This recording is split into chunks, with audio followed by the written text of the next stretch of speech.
দ্বীপটা মানচিত্রে নেই, কিন্তু সমুদ্রের মাঝখানে দাঁড়িয়ে থাকা জেলেরা শপথ করে বলেছে কুয়াশার ভেতর তারা একটা কালো মন্দির দেখেছে, আর সেই মন্দিরের চূড়া থেকে ভেসে এসেছে ঘণ্টার শব্দ। সবচেয়ে ভয়ঙ্কর কথা, সেই ঘণ্টা বাজে শুধু তখনই যখন কেউ মরতে যাচ্ছে। একটা পুরনো ডায়েরিতে শেষ লাইনটা ছিল, আমরা 5 জন এসেছিলাম, এখন 4 জন আছি।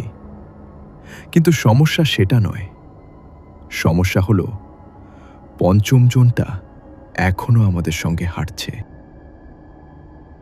কলকাতার চৌরঙ্গি রোডে ভোরের আলো তখনও ফোটেনি, কিন্তু ইন্ডিয়ান মিউজিয়ামের সামনে ইতিমধ্যেই জটলা শুরু হয়ে গেছে। আজ হারিয়ে যাওয়া সভ্যতা প্রদর্শনীর উদ্বোধন। সংবাদপত্রে খবর বেরিয়েছে আরব সাগর থেকে এক অদ্ভুত তাম্রপট উদ্ধার হয়েছে, যাতে এক অজানা দ্বীপের মানচিত্র আঁকা আছে। তারানাথ তান্ত্রিক তার বাগবাজারের পুরনো বাড়ির বারান্দায় দাঁড়িয়ে গঙ্গার দিকে তাকিয়েছিলেন। 55 বছর বয়স হলেও তার চেহারায় এক অদ্ভুত তেজ। লম্বা সাদা চুল, কপালে সিঁদুরের টিকা, গলায় রুদ্রাক্ষের মালা। চোখ দুটো গভীর, যেন সেই চোখ অনেক কিছু দেখেছে যা সাধারণ মানুষ কল্পনাও করতে পারে না। ডাকঘর করা একটা চিঠি দিয়ে গেল। খাম খুলে পড়তে শুরু করলেন তারানাথ। প্রিয় তারানাথদা, আশা করি ভালো আছেন। আজ মিউজিয়ামে একটা গুরুত্বপূর্ণ প্রদর্শনী হচ্ছে। একটা তাম্রপট পাওয়া গেছে যাতে কিছু সংস্কৃত শ্লোক আছে। আমার মনে হচ্ছে এটা তান্ত্রিক কিছু। আপনার উপস্থিতি অত্যন্ত জরুরি। দয়া করে আসবেন। আপনার অমিতাভ সেনগুপ্ত। তারানাথ একটা দীর্ঘশ্বাস ফেললেন। অমিতাভ তার কলেজ জীবনের বন্ধু, এখন কলকাতা বিশ্ববিদ্যালয়ে প্রত্নতত্ত্বের অধ্যাপক। যখনই কোনো অদ্ভুত প্রাচীন জিনিস পায়, তারানাথকে ডাকে। সকাল 10টা। মিউজিয়ামের মূল হলে ভিড় উপচে পড়ছে। মঞ্চে দাঁড়িয়ে ডাক্তার অমিতাভ সেনগুপ্ত। 48 বছর বয়স, ভারী চশমা, কপালে চিন্তার ভাঁজ। তার পাশে তার মেয়ে মীরা, 25 বছরের তরুণী, সংস্কৃত ভাষায় স্নাতকোত্তর, চোখে তীক্ষ্ণ বুদ্ধির ঝলক।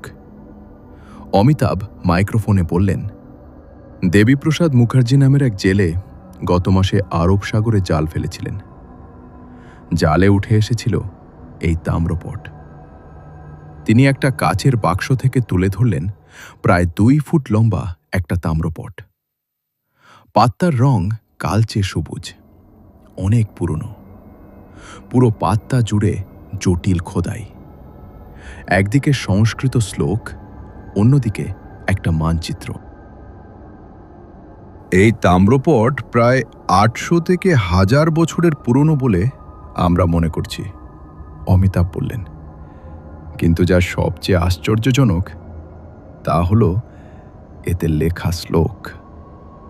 তিনি পড়তে শুরু করলেন, যস্মিন দ্বীপে ন সূর্যোদয় তত্র মৃত্যুর নাস্তি, যোহ তত্র গচ্ছতি স ন নিবর্ততে, যোহ নিবর্তিতুম ইচ্ছতি তেন পঞ্চমুখই যোদ্ধব্যম। তারপর বাংলায় অনুবাদ করলেন, যে দ্বীপে সূর্যোদয় হয় না সেখানে মৃত্যু নেই, যে সেখানে যায় সে ফেরে না, যে ফিরতে চায় তাকে 5 মুখের সাথে লড়তে হয়। পেছনের সারিতে বসা তারানাথের কান খাড়া হলো। 5 মুখ? এ তো পঞ্চমুখী রুদ্রের কথা, মহাকালতন্ত্রের সবচেয়ে গুপ্ত সাধনা। অনুষ্ঠান শেষ হতেই তারানাথ উঠে গেলেন অমিতাভের কাছে। তারানাথদা, আপনি এসেছেন। অমিতাভ খুশি হলেন। এই তাম্রপট দেখুন। আমার বিশ্বাস এটা কোনো তান্ত্রিক স্থানের উল্লেখ, তারানাথ তাম্রপট হাতে নিয়ে পরীক্ষা করতে লাগলেন।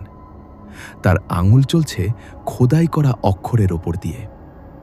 হঠাৎ একটা বিশেষ চিহ্নে আঙুল আটকে গেল। একটা ত্রিশূল, তার চারপাশে জটিল জ্যামিতিক নকশা। এটা... তারানাথের গলা কেঁপে উঠল। এটা তো মহাকাল যন্ত্র। এই চিহ্ন শুধুমাত্র সেই সব জায়গায় পাওয়া যায় যেখানে অত্যন্ত শক্তিশালী তান্ত্রিক সাধনা করা হয়েছে।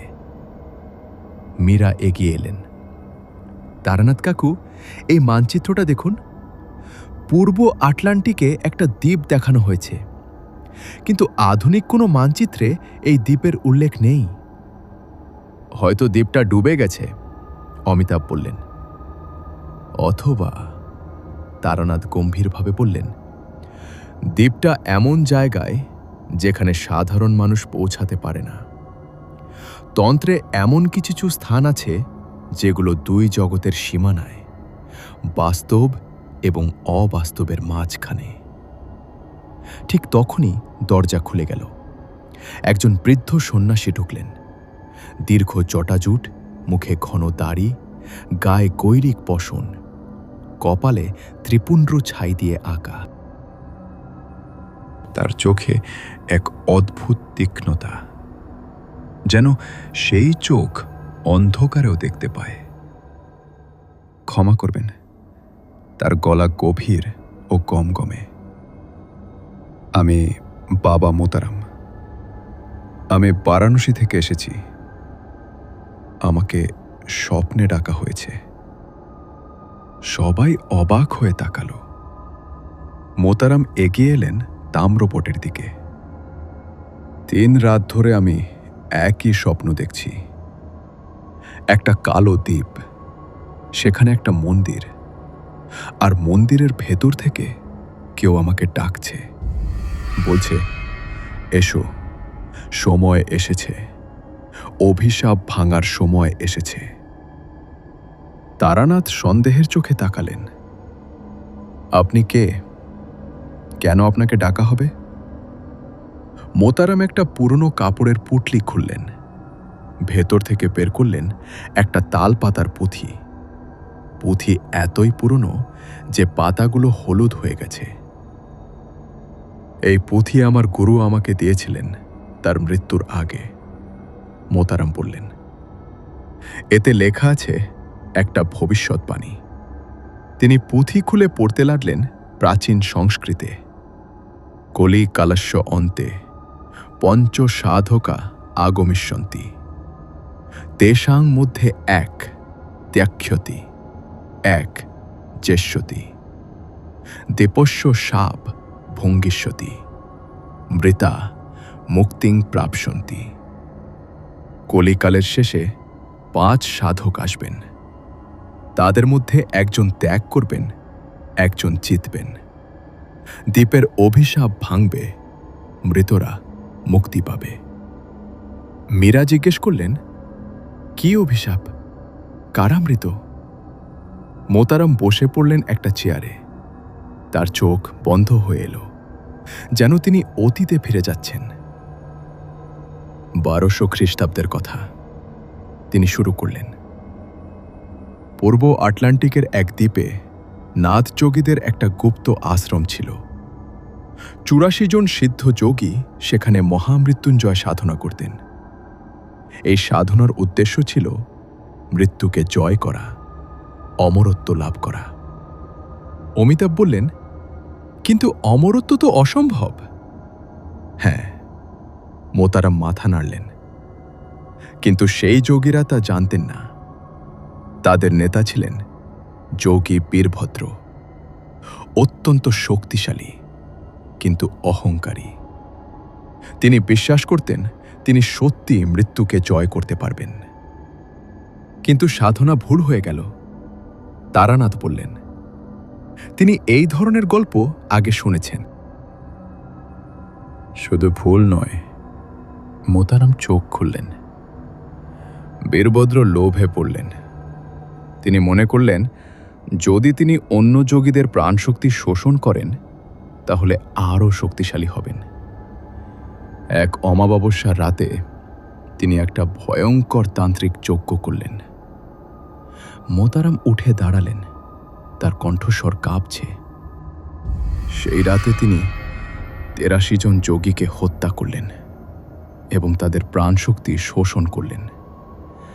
কিন্তু এত বড় পাপের ফলে তন্ত্র ভুল হয়ে গেল। তিনি অমর হলেন না, বরং হয়ে গেলেন জীবন্ত মৃত। এমন এক অবস্থা যেখানে শরীর মরে না, কিন্তু আত্মা বন্দী থাকে শরীরে এবং অন্যের প্রাণশক্তি শোষণ করতে হয় বেঁচে থাকার জন্য। এবং মৃত যোগীরা? মীরা জিজ্ঞেস করলেন। তারাও একই অভিশাপ পেল। মোতারাম বললেন, তাদের আত্মা মুক্তি পেল না, তারা হয়ে গেল প্রেতাত্মা। দ্বীপে ঘুরে বেড়ায়, যে আসে তার প্রাণশক্তি শোষণ করার চেষ্টা করে। তারপর অরিন্দম জিজ্ঞেস করলেন। তিনি একজন ফটোগ্রাফার। মীরার বাগদত্তা, ৩০ বছর বয়স, লম্বা চুল, ঝোলা ব্যাগে সব সময় ক্যামেরা। তারপর একজন তিব্বতী লামা এলেন। মোতারাম বললেন, তিনি বীরভদ্রকে যুদ্ধে পরাজিত করলেন এবং দ্বীপের কেন্দ্রস্থলে একটা যন্ত্র কারাগার তৈরি করলেন। সেখানে বীরভদ্রকে বন্দী করা হলো পাথরের ভেতরে, কিন্তু অভিশাপ থেকে গেল। আর মুক্তির উপায়? তারানাথ জিজ্ঞেস করলেন। মোতারাম পুঁথি থেকে পড়লেন। যন্ত্রের চারপাশে খোদাই করা আছে পঞ্চমুখী রুদ্রমন্ত্র। ৫টি তালা আছে যন্ত্রে, 5টি চাবি দরকার। প্রতিটি চাবি পেতে হবে 5টি ভিন্ন মন্দির থেকে, 5টি ভিন্ন সাধনার মাধ্যমে। 5টি মুখ, তারানাথ বিড়বিড় করলেন। পূর্ব, পশ্চিম, উত্তর, দক্ষিণ এবং ঊর্ধ্ব। পঞ্চমুখী রুদ্র শিবের 5টি রূপ। মীরা হঠাৎ বললেন, আমরা যাব, আমরা অভিশাপ ভাঙব। অমিতাভ চমকে উঠলেন। মীরা, তুমি কি বলছো? এটা অত্যন্ত বিপজ্জনক। বাবা, মীরা দৃঢ়স্বরে বললেন, আমি সংস্কৃত জানি, আমি তান্ত্রিক শ্লোক পড়তে পারবো, আমাকে যেতেই হবে। অরিন্দম বললেন, আমিও যাব। মীরা যেখানে যাবে আমিও যাব। আর এমন দুর্লভ অভিযানের ছবি তো তুলতেই হবে। অমিতাভ দীর্ঘ নিঃশ্বাস ফেললেন। তাহলে আমিও যাব। আমার মেয়েকে একা যেতে দেব না। তারানাথ কিছুক্ষণ চুপ করে রইলেন, তারপর বললেন, ঠিক আছে, আমরা 5 জন যাব। তবে মনে রাখবেন, এটা কোনো সাধারণ অভিযান নয়।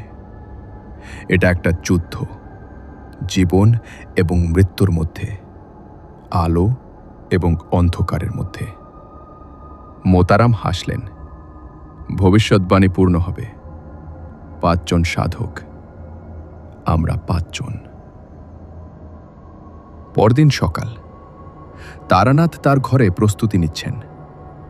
একটা পুরনো সিন্দুক খুলে বের করলেন একটা কালো কাপড়ে মোড়া ঝোলা। খুলে দেখালেন ভেতরে রুদ্রাক্ষের মালা, একটা ছোট ত্রিশূল, কয়েকটা তন্ত্রের পুঁথি, সিঁদুর, কুমকুম, ধূপকাঠি। তার মনে পড়ল গুরুর শেষ কথা, তারানাথ, তন্ত্র শুধু শক্তি নয়, এটা দায়িত্ব। তুমি এই শক্তি ব্যবহার করবে মানুষের ভালোর জন্য, নিজের লোভের জন্য নয়। মনে রেখো, যে তান্ত্রিক ভুল পথে যায় সে নিজেই তার সবচেয়ে বড় শত্রু হয়ে যায়। সন্ধ্যায় তারা সবাই জড়ো হলেন বন্দরে। একটা মাঝারি আকারের ট্রলার ভাড়া করা হয়েছে। ট্রলারের মালিক জহির আলী, 40 বছরের একজন অভিজ্ঞ নাবিক। দাড়িতে পাক ধরেছে, চোখে সমুদ্রে নোনা হাওয়ার ছাপ। আপনারা কোথায় যেতে চান? জহির জিজ্ঞেস করলেন। অমিতাভ মানচিত্র দেখালেন। জহির দীর্ঘক্ষণ মানচিত্র দেখলেন, তারপর মাথা নাড়লেন। এই জায়গা, আমার বাবা একবার বলেছিলেন এই জায়গায় নাকি একটা ভুতুড়ে দ্বীপ আছে। যেসব জাহাজ সেদিকে যায় তারা ফিরে আসে না। আমরা ফিরে আসব, তারানাথ দৃঢ় স্বরে বললেন। কতদিন লাগবে পৌঁছাতে? 5 দিন, জহির বললেন। সমুদ্র শান্ত থাকলে। রাত 10টায় ট্রলার ছাড়ল। কলকাতার আলো ধীরে ধীরে পেছনে মিলিয়ে গেল। সামনে শুধু অন্ধকার সমুদ্র আর আকাশে অসংখ্য তারা। মীরা দেখে দাঁড়িয়ে সমুদ্রের দিকে তাকিয়ে রইলেন। অরিন্দম তার পাশে এসে দাঁড়ালেন। ভয় করছে? অরিন্দম জিজ্ঞেস করলেন।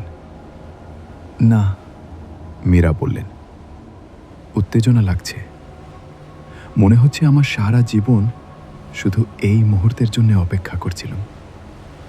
তুমি জানো, অরিন্দম বললেন, আমরা ফিরে এসে বিয়ে করব। আমি চাই তুমি নিরাপদ থাকো। মীরা হাসলেন। আমরা দুজনেই নিরাপদ থাকব। আমাদের ফিরতেই হবে। আমাদের এখনো অনেক কিছু করার বাকি। নিচের কেবিনে তারানাথ এবং মোতারাম বসে আছেন। তারানাথ তার পুঁথি পড়ছেন। আপনি কি সত্যিই বিশ্বাস করেন আমরা সফল হব? মোতারাম জারাম জিজ্ঞেস করলেন। আমি বিশ্বাস করি চেষ্টা করতে হয়, তারানাথ বললেন। তন্ত্রে একটা কথা আছে, যত্র যত্র হি ধর্মস্য গ্লানির্ভবতি ভারত তত্র তত্র হি ধর্মস্য স্থাপনার্থং সাধকা আগছন্তি। যেখানে যেখানে ধর্মের অবনতি হয় সেখানে সেখানে ধর্ম রক্ষার জন্য সাধকরা আসেন। হয়তো আমরাই সেই সাধক। মোতারাম মাথা নাড়লেন। কিন্তু ভবিষ্যৎবাণী বলছে একজন ত্যাগ করবেন। হ্যাঁ, তারানাথ গম্ভীরভাবে বললেন। ত্যাগ ছাড়া মুক্তি নেই, এটা তন্ত্রের মূল মন্ত্র। প্রথম 2 দিন যাত্রা শান্তিপূর্ণ ছিল। সমুদ্র শান্ত, আকাশ পরিষ্কার। কিন্তু তৃতীয় রাতে সব কিছু বদলে গেল। তৃতীয় রাত্রি। মধ্যরাত্রি প্রায় পেরিয়ে গেছে। ট্রলার ধীরে ধীরে তুলছে ঢেউয়ের তালে। অমিতাভ, জহির এবং অরিন্দম ঘুমিয়ে পড়েছেন। তারানাথ ডেকে বসে ধ্যান করছেন। শুধু মীরা জেগে আছেন। তার কেবিনে একটা বই পড়ছিলেন। হঠাৎ মীরার চোখে ঘুম এলো। বই হাত থেকে পড়ে গেল। তিনি বিছানায় শুয়ে পড়লেন। স্বপ্ন শুরু হলো। মীরা দেখছেন তিনি একটা অন্ধকার জায়গায় দাঁড়িয়ে আছেন। চারপাশে ঘন কুয়াশা। ধীরে ধীরে কুয়াশা আসা সরে গেল। সামনে দেখা গেল একটা বিশাল কালো মন্দির। মন্দিরের দরজা খোলা। ভেতর থেকে লাল আলো বেরিয়ে আসছে। মীরা এগিয়ে গেলেন। তার পা যেন নিজে নিজেই চলছে। মন্দিরের ভেতরে ঢুকলেন। একটা বিশাল হল। মাঝখানে একটা বেদি। বেদির ওপর একটা কালো পাথর। পাথরের ভেতর থেকে একটা মুখ দেখা যাচ্ছে। ভয়ঙ্কর, বিকৃত, কিন্তু কোথাও একটা যন্ত্রণার ছাপ। সেই মুখ হঠাৎ চোখ খুলল। দুটো জ্বলন্ত লাল চোখ। একটা গভীর কণ্ঠস্বর বলল, তুমি এসেছ। মীরা বলতে চাইলেন কিছু, কিন্তু কণ্ঠস্বর বেরোল না। তুমি চিহ্নিত, সেই কণ্ঠ বলল। তুমি আমার মুক্তি, তোমাকেই আসতে হবে। তুমি ছাড়া আমার মুক্তি নেই। কে তুমি? মীরা কোনো মতে জিজ্ঞেস করলেন। আমি বীরভদ্র। আমি 800 বছর ধরে এই পাথরে বন্দী। আমি যন্ত্রণা পাচ্ছি, অসহ্য যন্ত্রণা। তুমি আসবে, তুমি আমাকে মুক্ত করবে। না, মীরা চিৎকার করলেন। আমি তোমাকে মুক্ত করব না। বীরভদ্র হাসল। একটা ভয়ঙ্কর রক্তহীন করা হাসি। তোমার ইচ্ছা নেই এতে, তুমি চিহ্নিত হয়েছ।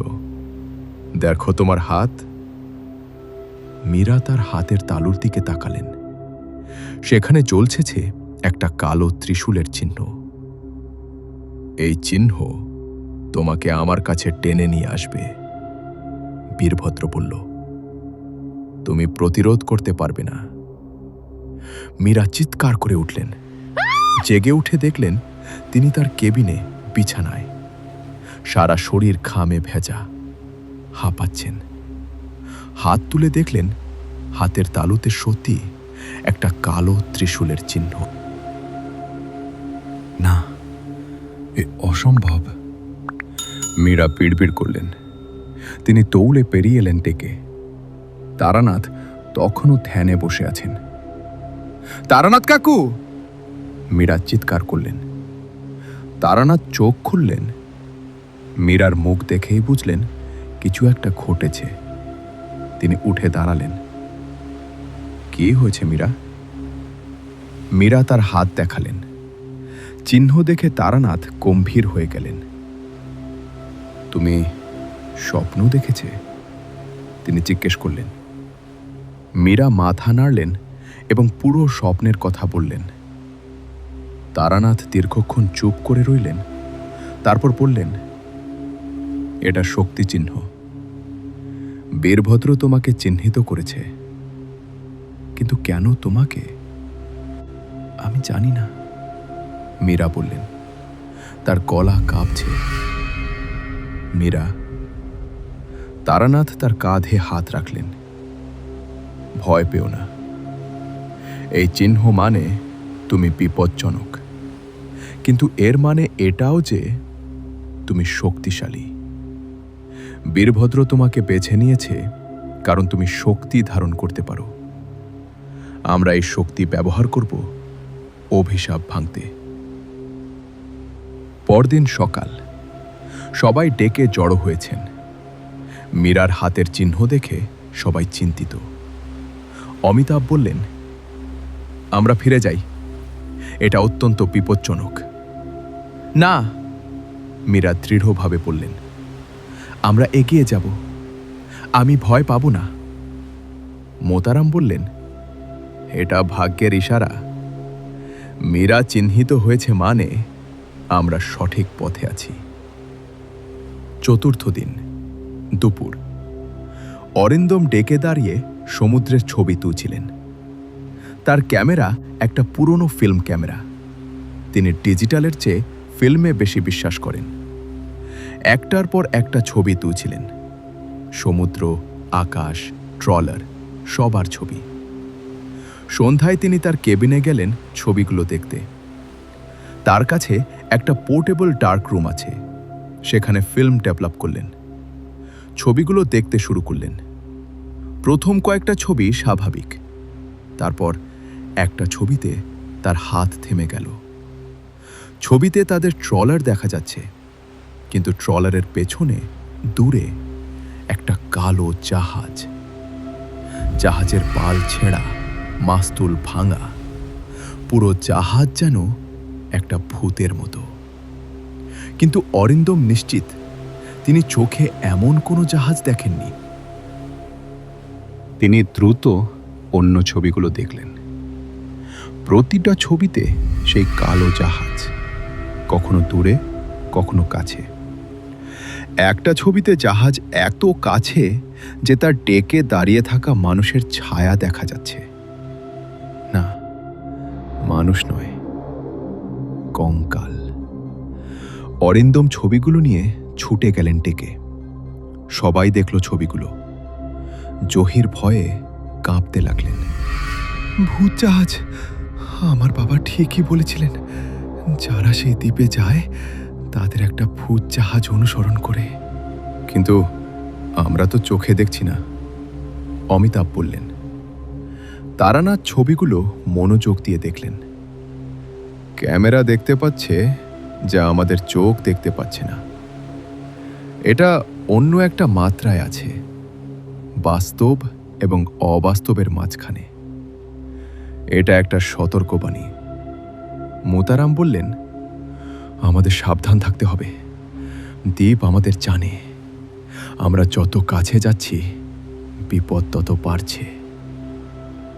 পঞ্চম রাত্রি, মধ্যরাত। হঠাৎ ভয়ঙ্কর ঝড় শুরু হলো। আকাশে বিদ্যুৎ চমকাচ্ছে, বজ্রের আওয়াজে কান ফেটে যাওয়ার মতো। ঢেউ এত উঁচু যে ট্রলার উঠছে আর নামছে যেন একটা খেলনা। জহির চিৎকার করছেন, হাল ধরো, ডুবে যাব। সবাই ছুটে এসেছেন দেখে। বৃষ্টি এত জোরে পড়ছে যে কিছু দেখা যাচ্ছে না। ঢেউ আছড়ে পড়ছে ডেকে। তারানাথ চিৎকার করলেন, এটা স্বাভাবিক ঝড় নয়, এটা তান্ত্রিক আক্রমণ। মোতারাম বললেন, আমি চেষ্টা করছি। তিনি ডেকের মাঝখানে দাঁড়ালেন। ঝড়ের মধ্যে, বৃষ্টিতে ভিজতে ভিজতে তিনি একটা মন্ত্র উচ্চারণ করতে শুরু করলেন। ও নমো ভগবতে রুদ্রায়, ও ত্রম্বকং যজামহে, সুগন্ধিং পুষ্টিবর্ধনম, উর্বারুক্মিব বন্ধনান, মৃত্যুর মুখ্য মামৃতাৎ। মন্ত্র উচ্চারণ করতে করতে তিনি তার হাত তুললেন আকাশের দিকে। তার হাত থেকে একটা সাদা আলো বেরিয়ে এলো। আলো আকাশে ছড়িয়ে গেল। আশ্চর্যজনকভাবে ঝড় কমতে শুরু করল। ঢেউ শান্ত হলো। বৃষ্টি থেমে গেল। কিন্তু মোতারাম মাটিতে পড়ে গেলেন। সবাই ছুটে গেলেন তার কাছে। তারানাথ তার নাড়ি পরীক্ষা করলেন। অজ্ঞান হয়ে গেছেন। অনেক শক্তি খরচ করেছেন। তারা মোতারামকে একটা কেবিনে নিয়ে গেলেন। প্রায় 2 ঘন্টা পর তার জ্ঞান ফিরল। চোখ খুলে মোতারাম বললেন, দ্বীপ দ্বীপ আমাদের আসতে দিতে চায় না, কিন্তু আমরা অনেক কাছে চলে এসেছি। আর মাত্র কয়েক ঘন্টা। আপনি বিশ্রাম নিন, তারানাথ বললেন। আপনার শক্তি সংরক্ষণ করুন। আমাদের এখনো অনেক লড়াই করতে হবে। মোতারাম মাথা নাড়লেন, কিন্তু তার চোখে একটা ছায়া, যেন তিনি জানেন কিছু একটা যা অন্যরা জানে না। ষষ্ঠ দিন সকাল। সূর্য উঠেছে, কিন্তু আকাশ পরিষ্কার নয়। একটা অদ্ভুত ধূসর আভা সর্বত্র। হঠাৎ জহির চিৎকার করে উঠলেন, দেখো দ্বীপ! সামনে দূরে দেখা যাচ্ছে একটা কালো পর্বতের মতো কিছু। ধীরে ধীরে কাছে আসতে দ্বীপ স্পষ্ট হলো। বিশাল, ভয়ঙ্কর। কালো পাথরের পাহাড় উঁচু হয়ে দাঁড়িয়ে আছে। চারপাশে ঘন কুয়াশা। না, কুয়াশা নয়, বাষ্প। গরম বাষ্প যা পাথর থেকে বেরিয়ে আসছে। সমুদ্র অদ্ভুত। জল কালচে সবুজ এবং জলে ঘূর্ণি, অনেকগুলো ছোট ছোট ঘূর্ণি যা চক্রাকারে ঘুরছে। জহির বললেন, এইসব ঘূর্ণি চোরা স্রোত, এর মধ্যে পড়লে জাহাজ ডুবে যাবে। তারানাথ বললেন, সাবধানে এগো। একটা নিরাপদ জায়গা খুঁজে ট্রলার ভিড়াতে হবে। জহির অত্যন্ত সাবধানে ট্রলার চালাতে লাগলেন। ধীরে ধীরে দ্বীপের কাছে আসতে তারা দেখলেন একটা ছোট উপসাগর, যেখানে ঘূর্ণি নেই। ট্রলার সেখানে নোঙর করল, কিন্তু ঠিক তখনই একটা ভয়ঙ্কর শব্দ, ঝনঝন করে কিছু একটা ভাঙার শব্দ। জহির ইঞ্জিন চেক করে বললেন, ইঞ্জিন বিকল হয়ে গেছে, কিছু একটা ভেঙে গেছে। মেরামত করতে অন্তত 6 ঘন্টা লাগবে। অমিতাভ বললেন, তুমি এখানে থাকো, মেরামত করো। আমরা 5 জন দ্বীপে যাব। সূর্যাস্তের আগে ফিরে আসব। তারানাথ বললেন, হ্যাঁ, তাম্রপটে লেখা ছিল, যে দ্বীপে সূর্যোদয় হয় না, এর মানে রাতে দ্বীপ আরও বিপজ্জনক হয়। আমাদের সূর্যাস্তের আগে ফিরতেই হবে। ঘড়িতে তখন সকাল 10টা। তাদের হাতে আছে 7-8 ঘন্টা। একটা ছোট নৌকায় করে 5 জন দ্বীপের দিকে রওনা দিলেন। তারানাথ, অমিতাভ, মীরা, অরিন্দম, মোতারাম। নৌকা যখন পাথরের তীরে লাগলো, তারানাথ প্রথম নামলেন। পা রাখতেই একটা অদ্ভুত অনুভূতি, যেন মাটি কম্পন করছে। মাটি গরম, একদম গরম। মোতারাম নেমে বললেন, এই দ্বীপ জীবিত, অনুভব করতে পারছো? এখানে একটা শক্তি আছে, একটা অন্ধকার শক্তি। মীরা নামতেই তার হাতের চিহ্ন জ্বলতে শুরু করলো। তিনি একটা চিৎকার চেপে রাখলেন, মীরা, তুমি ঠিক আছো? অরিন্দম জিজ্ঞেস করলেন। হ্যাঁ, মীরা বললেন, চিহ্নটা জ্বলছে, মনে হচ্ছে এটা কিছু একটা অনুভব করছে। তারানাথ বললেন, চিহ্ন তোমাকে পথ দেখাবে, আমরা সেই পথ অনুসরণ করব। তারা এগোতে শুরু করলেন। সামনে একটা জঙ্গল, কিন্তু এমন জঙ্গল তারা কেউ কখনো দেখেননি। গাছগুলো মৃত, পাতা কালো, ডালপালা শুকনো, কিন্তু গাছগুলো দাঁড়িয়ে আছে যেন জীবন্ত মৃত। মাটিতে ঘাস নেই, শুধু পাথর আর শ্যাওলা। শ্যাওলাও কালচে সবুজ। কোনো পাখি নেই, কোনো পোকামাকড় নেই, এমনকি কোনো শব্দও নেই, শুধু তাদের পায়ের শব্দ আর শ্বাসের শব্দ। এ যেন মৃত্যুর রাজ্য, অমিতাভ ফিসফিস করে বললেন।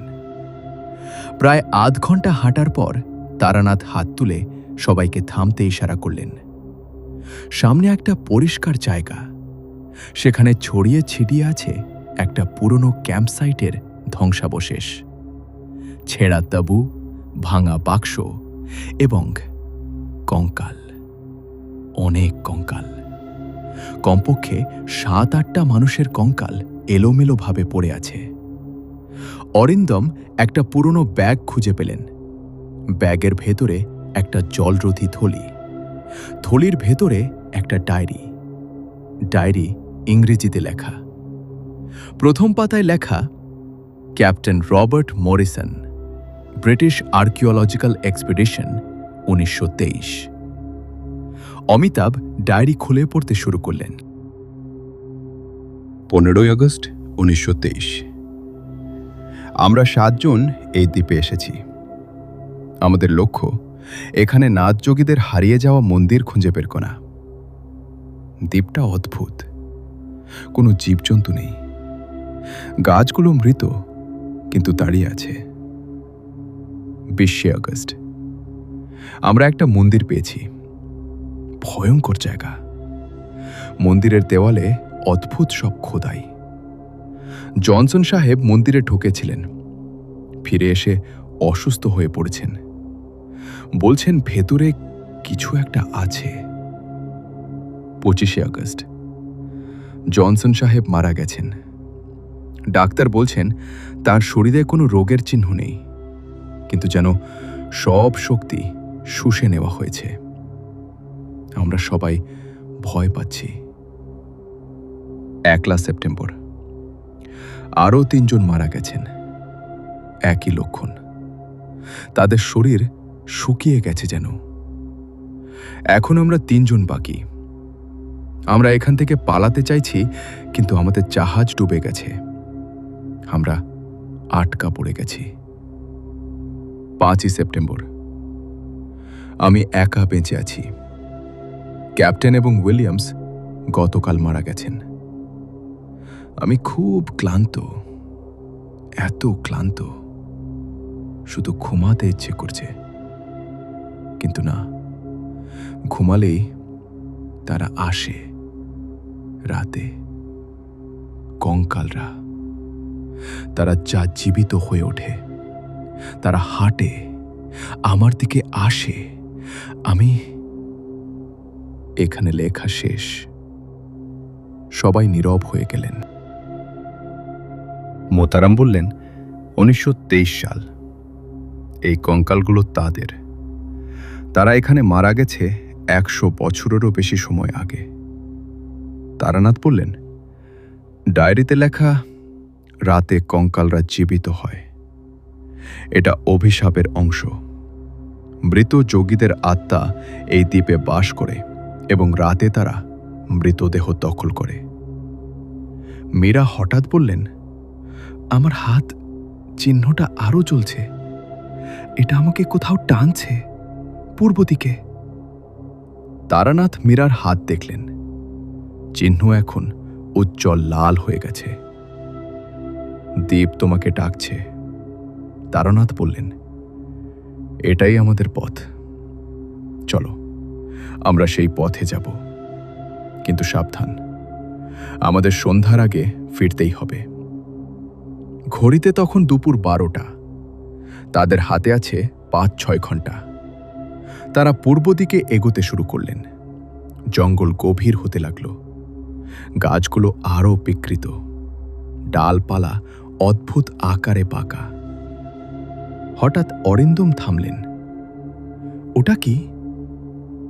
সামনে মৃত ঘাসের মধ্যে কিছু বড় বড় কালো পাথর। না, পাথর নয়, মূর্তি। বিশাল বিশাল পাথরের মূর্তি, প্রায় 10 ফুট উঁচু। মূর্তিগুলো মানুষের আকৃতির, কিন্তু মুখ ভয়ঙ্কর। চোখ গভীর গর্ত, মুখ খোলা যেন চিৎকার করছে। মূর্তিগুলো একটার পর একটা সারিবদ্ধভাবে দাঁড়িয়ে আছে, যেন একটা পথ নির্দেশ করছে। তারানাথ একটা মূর্তির কাছে গেলেন। মূর্তি পরীক্ষা করতে হাত রাখলেন। হঠাৎ তিনি চমকে পিছিয়ে এলেন। কি হলো? অমিতাভ জিজ্ঞেস করলেন। এই মূর্তি জীবিত। তারানাথ বললেন, না, সম্পূর্ণ জীবিত নয়, কিন্তু এর ভেতরে কিছু একটা আছে, একটা হালকা স্পন্দন, যেন যেন এই মূর্তিগুলো ঘুমিয়ে আছে। মোতারাম বললেন, এগুলো মৃত যোগীদের মূর্তি হতে পারে। তাদের আত্মা দিনের বেলা এই মূর্তিতে বাস করে। অরিন্দম ক্যামেরা তুলে মূর্তির ছবি তুলতে গেলেন, কিন্তু যেই ক্যামেরা উঁচু করলেন, সাথে সাথে ক্যামেরা ঝাঁকুনি দিয়ে উঠল, যেন কেউ ধাক্কা দিল। ছবি তোলার পর যখন ক্যামেরা নামালেন, দেখলেন ক্যামেরার কাছে একটা ফাটল ধরেছে। এই জায়গা ছবি তোলা পছন্দ করছে না, অরিন্দম বললেন। তারানাথ বললেন, এগিয়ে চলো, সময় কমে আসছে। তারা মূর্তির সারি অনুসরণ করে এগোতে লাগলেন। প্রায় 1 ঘন্টা পরে তারা পৌঁছালেন একটা পরিষ্কার জায়গায়। সামনে দাঁড়িয়ে আছে একটা ছোট মন্দির। মন্দির পুরো কালো পাথরে তৈরি। দরজার উপরে খোদাই করা প্রথম মুখ, পূর্বমুখী, রুদ্র, ভয়ের দেবতা। মীরার হাতের চিহ্ন এখন চলছে প্রচণ্ডভাবে। যন্ত্রণায় তার মুখ বিকৃত হয়ে গেছে। মীরা? অরিন্দম তাকে ধরলেন। তুমি ঠিক আছো? হ্যাঁ, মীরা দাঁত চেপে বললেন। এই মন্দির, এখানে প্রথম চাবি আছে। আমি জানি, চিহ্ন আমাকে বলছে। তারানাথ মন্দিরের দরজার দিকে তাকালেন। দরজা আধ খোলা। ভেতর থেকে একটা অদ্ভুত গন্ধ, পচা মাংসের গন্ধ। আমরা ভেতরে যাব, তারানাথ বললেন, কিন্তু সাবধান, যাই হোক কেউ দল থেকে আলাদা হবে না। তারা 5 জন একসাথে মন্দিরের ভেতরে ঢুকলেন। মন্দিরের ভেতরটা প্রায় অন্ধকার। শুধুমাত্র দরজা দিয়ে আসা আলোতে সামান্য দেখা যাচ্ছে। তারানাথ তার ব্যাগ থেকে একটা টর্চ বের করলেন। আলো জ্বালতেই দেখা গেল মন্দিরের ভেতরের ভয়ঙ্কর দৃশ্য। দেওয়াল জুড়ে খোদাই করা আছে নানান ভয়ঙ্কর চিত্র। মানুষ বলি দেওয়া হচ্ছে, রক্ত প্রবাহিত হচ্ছে, কঙ্কাল নাচছে, আর সবচেয়ে ভয়ঙ্কর, একটা বিশাল মূর্তি যার 5টি মুখ, প্রতিটা মুখ ভিন্ন দিকে তাকিয়ে আছে। পঞ্চমুখী রুদ্র, মোতারাম ফিসফিস করে বললেন। শিবের 5টি রূপ, পূর্বমুখী তৎপুরুষ, পশ্চিমমুখী সত্যজাত, উত্তরমুখী বামদেব, দক্ষিণমুখী অঘোর এবং ঊর্ধ্বমুখী ঈশান। মন্দিরের মাঝখানে একটা বেদি, বেদির ওপরে একটা কালো খুলি। খুলিটা অস্বাভাবিক, দাঁতগুলো তীক্ষ্ণ, চোখের গর্ত অত্যন্ত গভীর। মীরা বেদির দিকে এগিয়ে গেলেন, তার পা যেন নিজে থেকেই চলছে। মীরা, সাবধান! অরিন্দম তাকে ডাকলেন, কিন্তু মীরা থামলেন না। তিনি বেদির কাছে পৌঁছে দেওয়ালে খোদাই করা সংস্কৃত শ্লোক পড়তে শুরু করলেন। তার কণ্ঠস্বর অদ্ভুত, যেন অন্য কারো কণ্ঠ। ভয়ং নাশয়, ভয়ং নাশয়, যো ভয়ং জয়তি স প্রথমং মুক্তিং প্রাপ্নতি। ভয় নাশ করো, ভয় নাশ করো, যে ভয় জয় করে সে প্রথম মুক্তি পায়। মন্ত্র উচ্চারণ শেষ হতেই খুলির চোখ থেকে লাল আলো বেরিয়ে এলো। আলো এত তীব্র যে সবাই চোখ বন্ধ করে ফেলল। হঠাৎ খুলির মুখ খুলে গেল। ভেতর থেকে একটা স্বর্ণের চাবি বেরিয়ে এলো এবং বেদির ও পড়ল। কিন্তু ঠিক তখনই মন্দির কাঁপতে শুরু করল। বাইরে থেকে একটা ভয়ঙ্কর শব্দ, খট খট খট, যেন অসংখ্য হাড় একসাথে নড়ছে। তারানাথ দরজার দিকে দৌড়ে গেলেন এবং বাইরে তাকালেন। যা দেখলেন তাতে তার রক্ত জমে গেল। মাটি ফেটে যাচ্ছে চারপাশে, আর মাটি থেকে উঠে আসছে কঙ্কাল। 10টা, 20টা, 50টা, শতাধিক কঙ্কাল মাটি থেকে বেরিয়ে আসছে। কঙ্কালগুলো শুধু হাড় নয়, তাদের মাথার খুলিতে জ্বলছে লাল আগুন, যেন চোখের বদলে আগুন। সবাই মন্দিরের ভেতরে! তারানাথ চিৎকার করলেন। কঙ্কালরা মন্দিরের দিকে হাঁটতে শুরু করল। তাদের হাঁটার ধরন অস্বাভাবিক, খটখট করে হাড়ের শব্দ, কিন্তু পদক্ষেপ দ্রুত। মোতারাম মন্দিরের মাঝখানে দাঁড়ালেন। তিনি তার হাত দুটো সামনে বাড়ালেন এবং একটা মন্ত্র উচ্চারণ করতে শুরু করলেন। ও হ্রিং ক্লিং শ্রিং রক্ষহং, রক্ষ রক্ষ। ও নমঃ শিবায়, রক্ষকায়। তার হাত থেকে একটা সাদা আলোর বৃত্ত তৈরি হলো। বৃত্ত মন্দিরের চারপাশে ছড়িয়ে গিয়ে একটা রক্ষা কবচ তৈরি করল। কঙ্কালরা রক্ষা কবচের কাছে এসে থেমে গেল। তারা এগোতে পারছে না, কিন্তু চেষ্টা করছে। তাদের হাড়ের হাত বাড়িয়ে কবচ ছুঁতে চাইছে। এই রক্ষা কবচ বেশিক্ষণ টিকবে না, মোতারাম হাঁপাতে হাঁপাতে বললেন। আমার শক্তি সীমিত, আমরা এখান থেকে বেরোতে হবে। তারানাথ চাবি তুলে নিলেন। প্রথম চাবি পাওয়া গেছে, এখন আমাদের দ্বিতীয় মন্দিরে যেতে হবে। কিন্তু বাইরে তো শত শত কঙ্কাল, অমিতাভ বললেন। মীরা হঠাৎ বললেন, আমি জানি কিভাবে। দেওয়ালে একটা গোপন পথ আছে। সবাই অবাক হয়ে তার দিকে তাকালো। তুমি কিভাবে জানো? অরিন্দম জিজ্ঞেস করলেন। আমি জানি না কিভাবে জানি, মীরা বললেন। কিন্তু আমার মনে হচ্ছে আমি আগে এখানে এসেছি। আমি জানি এই মন্দিরের পেছনে একটা সুড়ঙ্গ আছে। তারানাথ মীরার দিকে তীক্ষ্ণ দৃষ্টিতে তাকালেন। চিহ্ন তোমাকে জ্ঞান দিচ্ছে, এটা বিপজ্জনক, কিন্তু এই মুহূর্তে আমাদের এই জ্ঞান দরকার। দেখাও পথ। মীরা মন্দিরের পেছনের দেওয়ালে গেলেন। তিনি একটা বিশেষ পাথর চাপ দিলেন। দেওয়ালের একটা অংশ সরে গেল। একটা অন্ধকার সুড়ঙ্গ দেখা গেল। চলো তাড়াতাড়ি, তারানাথ বললেন। 5 জন সুড়ঙ্গে ঢুকলেন। মোতারাম শেষে ঢুকলেন এবং তার রক্ষা কবচ তুলে নিলেন। সাথে সাথে কঙ্কালরা মন্দিরে ঢুকে পড়ল, কিন্তু ততক্ষণে দেওয়াল বন্ধ হয়ে গেছে। সুড়ঙ্গ সরু এবং অন্ধকার। তারানাথের টর্চের আলোতে এগোতে লাগলেন তারা। সুড়ঙ্গের দেওয়ালে পিচ্ছিল শ্যাওলা, মাটি স্যাঁতস্যাঁতে। প্রায় 10 মিনিট হাঁটার পর সুড়ঙ্গ শেষ হলো। বেরিয়ে দেখলেন তারা মন্দির থেকে অনেক দূরে একটা জায়গায় এসে পৌঁছেছেন। ঘড়ি দেখলেন তারানাথ, বিকেল 2টো।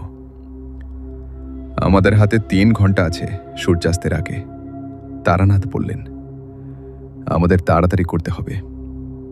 মীরা, তুমি কি দ্বিতীয় মন্দিরের দিক অনুভব করতে পারছো?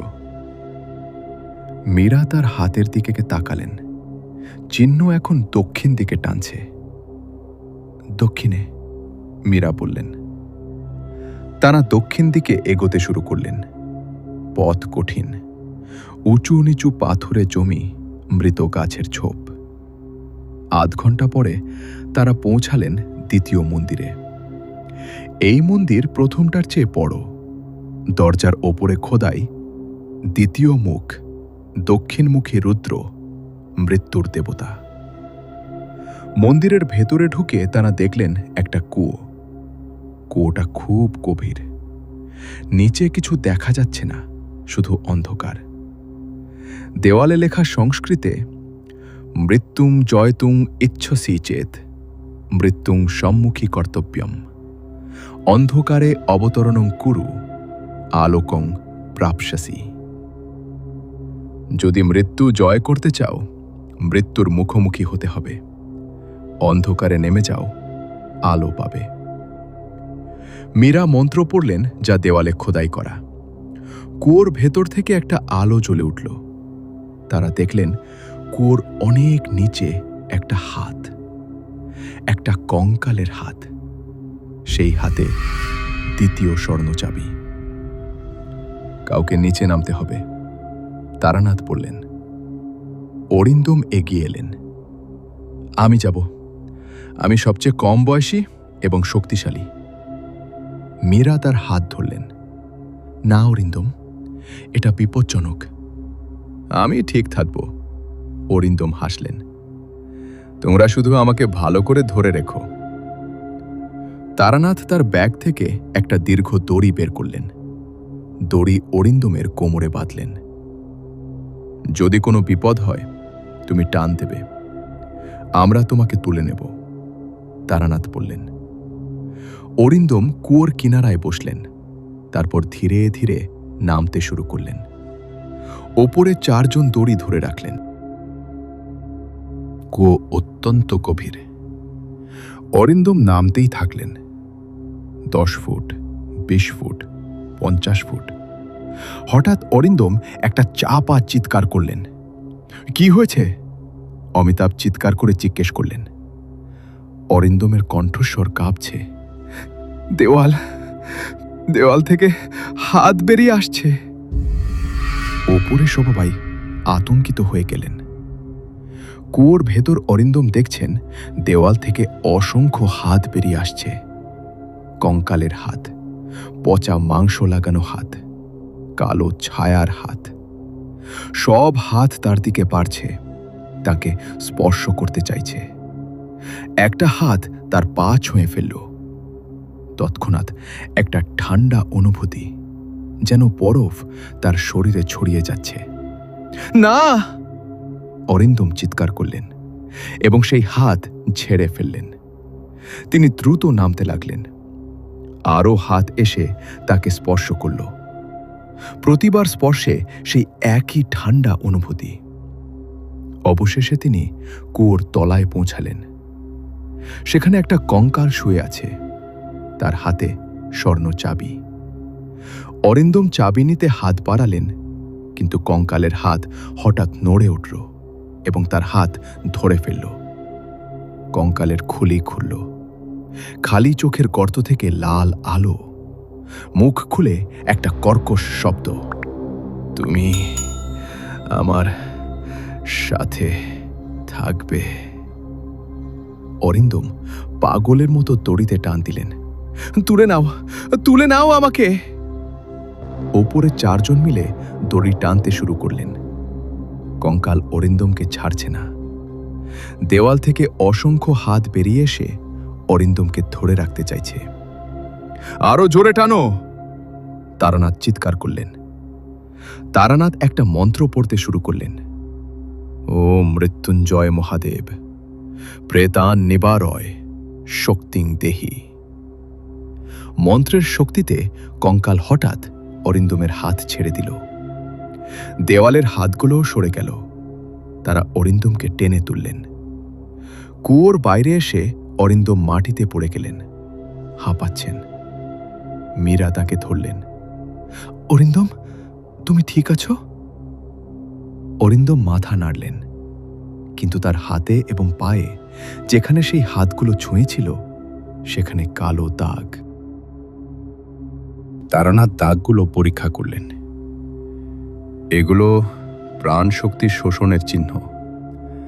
যে হাতগুলো তোমাকে ছুঁয়েছে তারা তোমার জীবন শক্তি কিছুটা নিয়ে নিয়েছে। তুমি ধীরে ধীরে দুর্বল হবে। আমি ঠিক আছি। অরিন্দম উঠে দাঁড়ালেন। তার হাতে দ্বিতীয় চাবি। আমরা এগিয়ে যাই। ঘড়িতে বিকেল ৩টে, সূর্যাস্ত হবে ৬টায়। তাদের হাতে ৩ ঘন্টা। আমাদের আরো ৩টা চাবি দরকার, তারানাথ বললেন। কিন্তু সময় কম, আমরা দ্রুত এগোতে হবে। মীরার চিহ্ন এখন পশ্চিম দিকে টানছে। তৃতীয় মন্দির পশ্চিমে, মীরা বললেন। তারা পশ্চিম দিকে দৌড়াতে শুরু করলেন। অরিন্দম কিছুটা পিছিয়ে পড়ছেন। তার শক্তি কমে যাচ্ছে। ২০ মিনিট পরে তৃতীয় মন্দির। দরজায় খোদাই। তৃতীয় মুখ, পশ্চিমমুখী রুদ্র, বিভ্রমের দেবতা। মন্দিরের ভেতরে একটা বিশাল আয়না। আয়না এত বড় যে পুরো দেওয়াল জুড়ে। আয়নায় তাদের প্রতিবিম্ব দেখা যাচ্ছে, কিন্তু প্রতিবিম্বগুলো অদ্ভুত।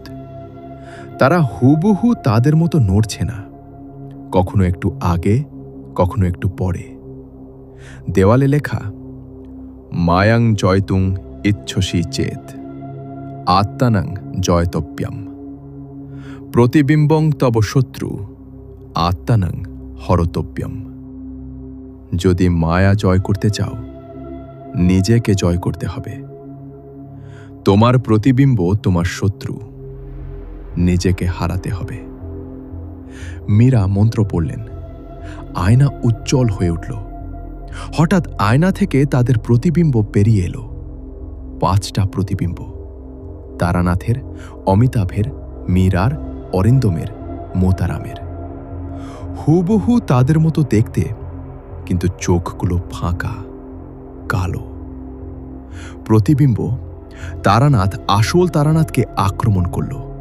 প্রতিবিম্ব অমিতাভ আসল অমিতাভকে ধরতে এলো। প্রতিটা প্রতিবিম্ব তার আসল রূপকে আক্রমণ করছে। তারানাথ তার প্রতিবিম্বের সাথে লড়তে শুরু করলেন, কিন্তু প্রতিবিম্ব তার সমস্ত চাল জানে। তারানাথ যখন ডান দিকে মুভ করেন, প্রতিবিম্ব একই সময় মুভ করে।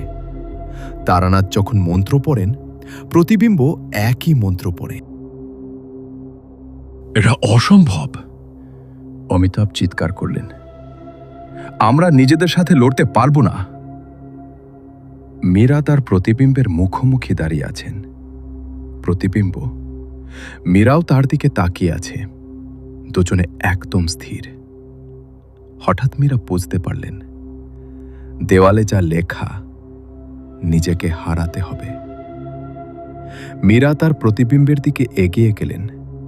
প্রতিবিম্ব পিছিয়ে গেল। না, মীরা বললেন, তুমি, আমি, আমি, তুমি, আমরা আলাদা নই। তিনি তার প্রতিবিম্বকে আলিঙ্গন করলেন। প্রতিবিম্ব মিলিয়ে গেল। মীরার শরীরে ফিরে গেল। মোতারাম বুঝতে পারলেন, তিনি লড়াই বন্ধ করলেন। তার প্রতিবিম্ব থেমে গেল। আমি তোমাকে গ্রহণ করছি, মোতারাম বললেন। তুমি আমার অন্ধকার দিক, কিন্তু তুমিও আমার অংশ। তিনি ধ্যানে বসলেন। তার প্রতিবিম্ব ধীরে ধীরে আয়নায় ফিরে গেল। তারানাথ, অমিতাভ এবং অরিন্দমও বুঝতে পারলেন। তারা লড়াই বন্ধ করলেন এবং তাদের প্রতিবিম্বকে গ্রহণ করলেন। একে একে সব প্রতিবিম্ব মিলিয়ে গেল। আয়না ফেটে গেল, হাজার টুকরো হয়ে মাটিতে পড়ল। টুকরোগুলোর মধ্য থেকে তৃতীয় স্বর্ণচাবি দেখা গেল। কিন্তু মোতারাম মাটিতে বসে পড়লেন, হাঁপাচ্ছেন। তার মুখ ফ্যাকাশে। মোতারাম বাবা! তারানাথ তার কাছে ছুটে গেলেন। আমি ঠিক আছি, মোতারাম বললেন, কিন্তু তার কণ্ঠস্বর দুর্বল। শুধু অনেক শক্তি খরচ হয়ে গেছে। আমি বেশি দূর যেতে পারবো না। ঘড়িতে 3:30। তাদের হাতে 2.5 ঘন্টা। আমাদের আরও 2টো চাবি দরকার, তারানাথ বললেন। কিন্তু মোতারাম বাবা এবং অরিন্দম দুজনেই দুর্বল হয়ে পড়েছেন। অমিতাভ বললেন, আমরা ফিরে যাই, কাল আবার আসব। না, মীরা দৃঢ়ভাবে বললেন, আমাদের আজই শেষ করতে হবে। আমার মনে হচ্ছে আমরা যদি আজ ব্যর্থ হই, তাহলে দ্বীপ আমাদের আর সুযোগ দেবে না। মোতারাম মাথা নাড়লেন। মীরা ঠিক বলছে, এটা আমাদের একমাত্র সুযোগ। তাহলে চলো, তারানাথ বললেন। মীরা, চতুর্থ মন্দির কোথায়? মীরার চিহ্ন উত্তর দিকে টানছে। উত্তরে, মীরা বললেন। তারা উত্তর দিকে এগোলেন। এবার আর দৌড়াতে পারছেন না। মোতারাম এবং অরিন্দম হাঁটতেই কষ্ট পাচ্ছেন। অমিতাভ এবং তারানাথ তাদের দুজনকে সাহায্য করছেন। আধ ঘন্টা পরে চতুর্থ মন্দির। ঘড়িতে 4টে বাজে। দরজায় খোদাই। চতুর্থ মুখ, উত্তরমুখী, রুদ্র, ত্যাগের দেবতা। মন্দিরের ভেতরে একটা অগ্নিকুণ্ড। আগুন জ্বলছে, কিন্তু এ স্বাভাবিক আগুন নয়। আগুনের রং নীল এবং তাপ নেই, বরং ঠান্ডা। দেওয়ালে লেখা, মুক্তিং প্রাপ্তুং ইচ্ছসি চেত ত্যাগং কর্তব্যম প্রিয়তমং বস্তু অগ্নৌ সমর্পয় মুক্তিং লভস্য। যদি মুক্তি পেতে চাও, ত্যাগ করতে হবে। সবচেয়ে প্রিয় বস্তু অগ্নিতে সমর্পণ করো, মুক্তি লাভ করবে। মীরা মন্ত্র পড়লেন। অগ্নি আরও উজ্জ্বল হয়ে উঠল। একটা কণ্ঠস্বর বলল অগ্নি থেকে, তোমাদের মধ্যে সবচেয়ে প্রিয় কে? তাকে অগ্নিতে নিক্ষেপ করো, তবেই চাবি পাবে। সবাই হতভম্ব হয়ে গেলেন। মীরা এবং অরিন্দম একে অপরের দিকে তাকালেন। তারা বাগদত্তা কয়েক মাস পরে বিয়ে। একে অপরকে ভীষণ ভালোবাসেন। অমিতাভ চিৎকার করলেন, না, হে অসম্ভব! আমি আমার মেয়েকে কিছু হতে দেব না। তারানাথ গম্ভীরভাবে বললেন, এটা একটা পরীক্ষা। সবচেয়ে প্রিয় বস্তু মানে সবচেয়ে প্রিয় মানুষ নয়। এর অর্থ ভিন্ন হতে পারে। মোতারাম, যিনি এতক্ষণ নীরবে দাঁড়িয়েছিলেন, হঠাৎ বললেন, আমি জানি কি করতে হবে। তিনি অগ্নিকুণ্ডের দিকে এগিয়ে গেলেন। মোতারাম বাবা, আপনি কি করছেন? তারানাথ জিজ্ঞেস করলেন। মোতারাম ঘুরে দাঁড়ালেন। তার মুখে একটা শান্ত হাসি। আমার জীবনের সবচেয়ে প্রিয় বস্তু হল এই শরীর, মোতারাম বললেন। 40 বছর ধরে আমি এই শরীর দিয়ে সাধনা করেছি, তপস্যা করেছি। এই শরীরকে আমি সবচেয়ে বেশি ভালোবাসি। না! মীরা চিৎকার করলেন, আপনি নিজেকে। শোনো, মোতারাম শান্তভাবে বললেন, প্রকৃত ত্যাগ হল নিজেকে ত্যাগ করা। আমি বুড়ো হয়ে গেছি, আমার জীবন প্রায় শেষ, কিন্তু তোমরা তরুণ, তোমাদের এখনো অনেক কিছু করার বাকি। আমার এই ত্যাগ অর্থহীন হবে না। মোতারাম বাবা, প্লিজ, অরিন্দম বললেন, এবং মোতারাম হাসলেন। তন্ত্রে বলা আছে, মৃত্যু কোনো শেষ নয়, এটা শুধু একটা রূপান্তর। আমি হয়তো এই শরীর ছাড়ছি, কিন্তু আমার আত্মা মুক্ত হবে। তিনি অগ্নির দিকে ঘুরলেন এবং একটা মন্ত্র উচ্চারণ করতে শুরু করলেন। ও ত্রম্বকং যজামহে সুগন্ধিং পুষ্টিবর্ধনম উর্বারুকমিব বন্ধনান মৃত্যুর মুখ্য মা মৃতাৎ আত্মনং জুহোমি মুক্তিং প্রাপ্নোমি। আমি নিজেকে আহুতি দিচ্ছি, মুক্তি লাভ করছি। তিনি অগ্নিতে ঝাঁপ দিলেন। না!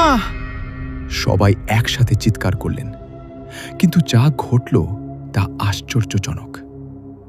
অগ্নি মোতারামকে গ্রাস করল, কিন্তু তিনি ব্যথা পাচ্ছেন না, বরং তিনি হাসছেন। তার মুখে অপার্থিব শান্তি।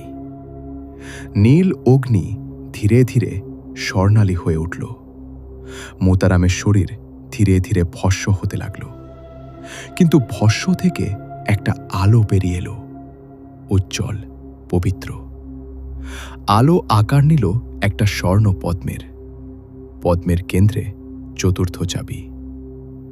মোতারামের কণ্ঠস্বর শোনা গেল, কিন্তু তিনি আর দেখা যাচ্ছেন না। তোমরা সফল হবে, আমি মুক্ত, আমি এখন শান্তি পেয়েছি, ধন্যবাদ। কণ্ঠস্বর মিলিয়ে গেল, শুধু থাকল স্বর্ণপদ্ম এবং চাবি। মীরা কাঁদছেন, অরিন্দম চোখ মুছছেন, অমিতাভ স্তব্ধ হয়ে দাঁড়িয়ে আছেন। তারানাথ পদ্ম থেকে চাবি তুলে নিলেন, তার চোখেও জল। মোতারাম বাবা সত্যিই মুক্ত হয়েছেন, তারানাথ বললেন। তিনি আমাদের শিখিয়ে গেলেন প্রকৃত ত্যাগ কি। এখন আমাদের তার ত্যাগ সার্থক করতে হবে, আমাদের অভিশাপ ভাঙতেই হবে। ঘড়িতে 4:30, সূর্যাস্তের আর 1.5 ঘন্টা বাকি। আমাদের এখনো পঞ্চম চাবি দরকার, তারানাথ বললেন। মীরা, পঞ্চম মন্দির কোথায়? মীরা তার হাতের দিকে তাকালেন, কিন্তু চিহ্ন কোনো দিক দেখাচ্ছে না। আমি জানি না, মীরা বললেন। চিহ্ন কোনো দিক নির্দেশ করছে না। তারানাথ বুঝতে পারলেন, পঞ্চম মুখ হল ঊর্ধ্বমুখী, ঈশান। এটা আকাশের দিকে। পঞ্চম মন্দির নেই। পঞ্চম চাবি পেতে হলে আমাদের ঊর্ধ্বমুখী রুদ্র সাধনা করতে হবে। কিন্তু কোথায়? অমিতাভ জিজ্ঞেস করলেন। মীরা হঠাৎ বললেন, আমি জানি কোথায়, কেন্দ্রীয় মন্দির, যেখানে বীরভদ্র বন্দী আছে। সেখানেই সব শেষ হবে। তুমি কিভাবে জানো? অরিন্দম জিজ্ঞেস করলেন। আমি জানি, মীরা বললেন। চিহ্ন আমাকে বলছে। তারানাথ মাথা নাড়লেন। ঠিক আছে, চলো, আমাদের কেন্দ্রীয় মন্দিরে যেতে হবে। তারা 4 জন, তারানাথ, অমিতাভ, মীরা, অরিন্দম, এগিয়ে চললেন। মোতারামের ত্যাগ তাদের মনে গভীর রেখাপাত করেছে। সূর্য ডুবতে শুরু করেছে, আকাশ লাল হয়ে উঠছে, দ্বীপে ছায়া ঘনাচ্ছে, এবং তারা জানেন রাত্রি নামলে দ্বীপ জাগবে, মৃতরা উঠে দাঁড়াবে। চূড়ান্ত যুদ্ধ শুরু হতে চলেছে। মীরার চিহ্ন এখন প্রচণ্ডভাবে চলছে। তিনি যেন স্বপ্নচারীর মতো এগিয়ে যাচ্ছেন। তারানাথ, অমিতাভ এবং অরিন্দম তাকে অনুসরণ করছেন। সূর্য দিগন্তে প্রায় পৌঁছে গেছে। আকাশ রক্তলাল, চারপাশে অদ্ভুত ছায়া পড়ছে। মৃত গাছগুলো যেন জীবিত হয়ে উঠছে, তাদের ডালপালা নড়ছে, যদিও কোনো বাতাস নেই। দ্রুত চলো, তারানাথ বললেন। সূর্যাস্তের আগে আমাদের মন্দিরে পৌঁছাতেই হবে। তারা এখন একটা বিশাল পাথুরে প্রান্তরে। প্রান্তরের মাঝখানে দাঁড়িয়ে আছে বিশাল এক মন্দির। অন্য মন্দিরগুলোর চেয়ে এটা 10 গুণ বড়। মন্দিরটা পুরো কালো পাথরে তৈরি। 7টা ধাপের সিঁড়ি উঠে গেছে প্রধান দরজা পর্যন্ত। দরজার দুপাশে দুটো বিশাল মূর্তি, পাথরের ড্র্যাগন, মুখ খোলা, যেন গর্জন করছে। দরজার ওপরে খোদাই করা মৃত্যুঞ্জয় মন্দির, যেখানে জীবন এবং মৃত্যুর সীমানা মিলিত হয়। এখানে, মীরা বললেন, এখানেই সব শেষ হবে। তারা সিঁড়ি দিয়ে উঠতে শুরু করলেন। প্রতিটা ধাপে একটা করে সংস্কৃত অক্ষর খোদাই করা। তারানাথ পড়লেন, ভয়েম, ভয় মৃত্যু, মৃত্যু মায়া, বিভ্রম, ত্যাগ, ত্যাগ ঈশান, আকাশ মুক্তি, মুক্তি, শান্তি, শান্তি। 7টা ধাপ, 7টা স্তর। তারা প্রথম 4টা অতিক্রম করেছেন। দরজা ঠেলে খুললেন তারানাথ। দরজা ভারী, পাথরের, কিন্তু অবাক করার মতো সহজে খুলে গেল, যেন দরজা তাদের জন্য অপেক্ষা করছিল। ভেতরে একটা বিশাল হল। সিলিং এত উঁচু যে দেখা যাচ্ছে না। দেওয়াল জুড়ে জটিল খোদাই, যুদ্ধের দৃশ্য, তান্ত্রিক যজ্ঞ, মৃত্যু এবং পুনর্জন্মের চিত্র। হলের মাঝখানে একটা বিশাল যন্ত্র। যন্ত্রটা পাথরে তৈরি, প্রায় 20 ফুট চওড়া। 5টা ত্রিভুজ একে অপরের সাথে জড়িয়ে একটা জটিল জ্যামিতিক নকশা তৈরি করেছে। যন্ত্রের 5টা কোণে 5টা গর্ত, চাবির জন্য। যন্ত্রের ঠিক কেন্দ্রে একটা কালো পাথর। পাথরটা প্রায় 10 ফুট উঁচু। পাথরের ভেতরে কিছু দেখা যাচ্ছে, একটা মানুষের আকৃতি। তারা কাছে গেলেন। পাথরের ভেতরে একজন মানুষ, না, একজন যোগী। তিনি পদ্মাসনে বসে আছেন, চোখ বন্ধ। তার দেহ শুকনো, চামড়া হাড়ে লেগে আছে, কিন্তু পচে যায়নি। যেন তিনি 800 বছর ধরে এভাবেই আছেন। বীরভদ্র, তারানাথ ফিসফিস করে বললেন। হঠাৎ বীরভদ্রের চোখ খুলে গেল। দুটো লাল জ্বলন্ত চোখ। একটা গভীর ভয়ঙ্কর কণ্ঠস্বর হলে প্রতিধ্বনিত হল, তোমরা এসেছ। আমি জানতাম তোমরা আসবে। 800 বছর, 800 বছর আমি এই পাথরে বন্দী, অপেক্ষা করছি মুক্তির জন্য। মীরা এক ধাপ এগিয়ে গেলেন। আমরা তোমাকে মুক্ত করতে আসিনি, আমরা এসেছি অভিশাপ ভাঙতে। বীরভদ্র হাসলেন, একটা ভয়ঙ্কর রক্তহীন করা হাসি। অভিশাপ ভাঙা? তোমরা জানো না, তোমরা কিছুই জানো না। অভিশাপ ভাঙতে হলে আমাকে মুক্ত করতেই হবে। যন্ত্রের 5টা তালা খুললে আমি মুক্ত হব। তোমাদের কোনো উপায় নেই। তুমি মিথ্যা বলছো, তারানাথ বললেন। 5টা চাবি দিয়ে যন্ত্র ভাঙবে, কিন্তু তোমাকে মুক্ত করবে না। তোমাকে শুদ্ধ করবে, তোমার পাপ দূর করবে। বীরভদ্রের হাসি থেমে গেল, তার চোখে ক্রোধ। তুমি বুদ্ধিমান, তান্ত্রিক, কিন্তু তুমি ভুল করছো। 5টা চাবি আছে, কিন্তু পঞ্চম চাবি কোথায়? পঞ্চম তালা খুলতে পঞ্চম চাবি দরকার। আর পঞ্চম চাবি পেতে তোমাকে আমাকে মুক্ত করতেই হবে, এটাই নিয়ম। মীরা বললেন, না, পঞ্চম চাবি আকাশে ঊর্ধ্বমুখী রুদ্র সাধনার মাধ্যমে পাওয়া যাবে। বীরভদ্র চিৎকার করে উঠলেন, তুমি কে? তুমি কিভাবে জানো? আমি চিহ্নিত, মীরা বললেন। তিনি তার হাত দেখালেন।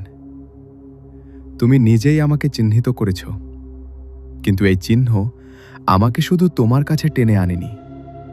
এই চিহ্ন আমাকে জ্ঞান দিয়েছে। আমি জানি কি করতে হবে। ঠিক তখনই সূর্য ডুবে গেল, হলে অন্ধকার নেমে এলো এবং বাইরে থেকে শোনা গেল ভয়ঙ্কর আওয়াজ, খট খট খট খট, হাজারো হাড়ের শব্দ। অরিন্দম দরজার দিকে দৌড়ে গিয়ে বাইরে তাকালেন। যা দেখলেন তাতে তার রক্ত জমে গেল। পুরো প্রান্তর জুড়ে কঙ্কাল, হাজারে হাজারে কঙ্কাল। তারা মন্দিরের দিকে হাঁটছে, আর তাদের পেছনে মূর্তিগুলো, সেই বিশাল পাথরের মূর্তিগুলো হাঁটছে, মাটি কাঁপছে তাদের পদভারে। তারানাথ কাকু! অরিন্দম চিৎকার করলেন, ওরা আসছে! বীরভদ্র হাসলেন, হ্যাঁ, আমার সেনা আসছে। 800 বছর ধরে তারা অপেক্ষা করেছে, এখন তারা জেগেছে। তোমরা পালাতে পারবে না। তোমাদের প্রাণ শক্তি শুষে নেওয়া হবে। তোমরা আমার মতো হবে, জীবন্ত মৃত। তারানাথ শান্তভাবে বললেন, আমরা পালাবো না, আমরা এখানেই থাকব এবং আমরা অভিশাপ ভাঙব। তিনি 4টা চাবি বের করলেন এবং যন্ত্রের 4টা গর্তে লাগাতে শুরু করলেন। না, থামো! বীরভদ্র চিৎকার করলেন, কিন্তু তিনি বন্দী, নড়তে পারছেন না। প্রথম চাবি পূর্ব দিকের গর্তে। চাবি ঢোকাতেই যন্ত্র কাঁপল, একটা সাদা আলো বেরিয়ে এলো। দ্বিতীয় চাবি দক্ষিণ দিকের গর্তে, আরেকটা আলো। তৃতীয় চাবি পশ্চিম দিকের গর্তে। চতুর্থ চাবি উত্তর দিকের গর্তে। 4টা আলো যুক্ত হয়ে একটা বৃত্ত তৈরি করল যন্ত্রের চারপাশে, কিন্তু মাঝখানে ঊর্ধ্বমুখী পঞ্চম গর্ত এখনো ফাঁকা। এখন পঞ্চম চাবি, তারানাথ বললেন। মীরা, তুমি প্রস্তুত? মীরা মাথা নাড়লেন, হ্যাঁ। তারানাথ এবং মীরা যন্ত্রের সামনে বসলেন। তারা দুজনে একসাথে মন্ত্র উচ্চারণ করতে শুরু করলেন। ও ঈশানং সর্ববিদ্যানাম, ও তৎপুরুষায় বিদ্মহে, ও মহাদেবায় ধীমহি, তন্নো রুদ্রঃ প্রচোদয়াৎ। মন্ত্র উচ্চারণ করতে করতে তারা ধ্যানে চলে গেলেন। তাদের শরীর থেকে আলো বেরোতে শুরু করল। ঠিক তখনই কঙ্কালরা মন্দিরে ঢুকে পড়ল। শত শত কঙ্কাল, সবাই মন্দিরের ভেতরে ঢুকছে। অমিতাভ এবং অরিন্দম তাদের সামনে দাঁড়ালেন। আমরা তাদের রক্ষা করব, অমিতাভ বললেন, যতক্ষণ না তারা সাধনা শেষ করেন। কিন্তু কঙ্কালের বিরুদ্ধে তারা কি করবেন? তাদের কোনো অস্ত্র নেই। অরিন্দম একটা পাথরের টুকরো তুলে নিলেন। এটাই আমাদের অস্ত্র। কঙ্কালরা এগিয়ে আসছে। তাদের হাড়ের হাত বাড়িয়ে তারানাথ এবং মীরার দিকে এগোচ্ছে। অমিতাভ এবং অরিন্দম লড়তে শুরু করলেন। পাথর দিয়ে কঙ্কালদের মাথায় আঘাত করছেন। কিছু কঙ্কাল ভেঙে পড়ছে, কিন্তু আরও আসছে। একটা কঙ্কাল অরিন্দমকে ধরে ফেলল। তার হাড়ের হাত অরিন্দমের গলায় চেপে বসল। অরিন্দম!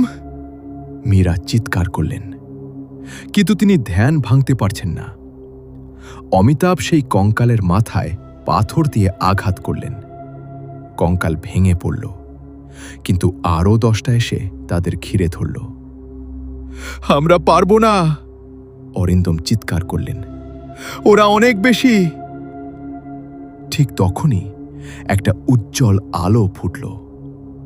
তারানাথ এবং মীরার শরীর থেকে এত উজ্জ্বল আলো বেরোচ্ছে যে পুরো হল আলোকিত হয়ে গেল।